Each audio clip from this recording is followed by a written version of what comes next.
ಆಗದೆ ಇರೋ ಹಾಗೆ ಇಷ್ಟರಲ್ಲೆಲ್ಲ ತಡೆದ್ಬಿಟ್ಟೆ. ಆದ್ರೆ ಅಚಿಂತ್ಯ ಮಾಡಿದ ಕೆಲ್ಸದಿಂದ ತುಂಬಾನೇ ನೋವಾಯ್ತು. ಆದ್ರೂ ಅವನ್ ಮಾಡಿದ ಕೆಲ್ಸದಿಂದ ಅಗಸ್ತ್ಯ ಎಲೆಕ್ಷನ್ ನಿಂತ್ಕೊಳ್ಳೋ ಹಾಗಾಯ್ತು. ಅಮ್ಮ, ಊರಿನ ಜನರ ಕೋಪ ತಣ್ಣಗಾಗೋ ಹಾಗೆ ಮಾಡೋ ಕೆಲ್ಸ ನಿಂದಮ್ಮ. ಅಗಸ್ತ್ಯನ್ ಮೇಲಿನ ಕೋಪಕ್ಕೆ ಸಹಾಯ ಮಾಡಿರೋ ದಾಮಿನಿ ಅಮ್ಮನ ಮೇಲೆ ಕಳಂಕ ಹೊರಿಸಿದ್ದಾರೆ. ಅಂತ ಜನಗಳ ಮುಂದೆ ಅಗಸ್ತ್ಯನ್ ಹೋರಾಟ ಹೇಗಿರುತ್ತೆ ಅಂತ ನೆನ್ಸ್ಕೊಂಡ್ರೆ ತುಂಬಾ ಭಯ ಆಗ್ತಿದೆ.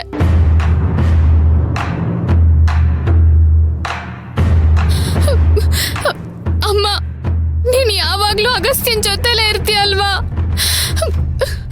ಅವ್ರನ್ನ ಕಾಪಾಡ್ತೀಯಲ್ವಾ?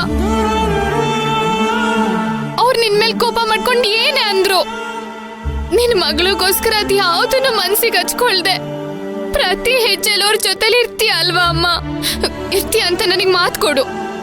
ಬೇಕಾಗಿಲ್ಲ.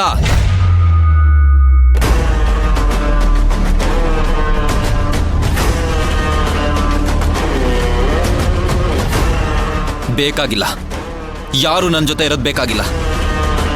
ನನ್ನ ಉದ್ದೇಶ ಒಳ್ಳೇದಾಗಿರೋದ್ರಿಂದ ಎಷ್ಟೇ ಅಡೆತಡೆಗಳು ಬಂದ್ರೂ ಅದನ್ನ ಎದುರಿಸೋ ಶಕ್ತಿ ನನಗಿದೆ. ಜೊತೆಗೆ ಅಪ್ಪ ಕೊಟ್ಟಿರೋ ಧೈರ್ಯನೂ ನನಗಿದೆ. ನನಗೋಸ್ಕರ ನೀನು ಯಾರ್ಯಾರನ್ನೂ ಬೇಡ್ಕೊಳ್ಳೋ ಅವಶ್ಯಕತೆ ಇಲ್ಲ. ಯಾರಾದ್ರೂ ನಮ್ಮ ಬಗ್ಗೆ ಒಳ್ಳೇದನ್ನ ಬಯಸ್ತಾರೆ ಅಂದ್ರೆ ಅದಕ್ಕೆ ನಾವು ಥ್ಯಾಂಕ್ಸ್ ಹೇಳ್ಬೇಕು.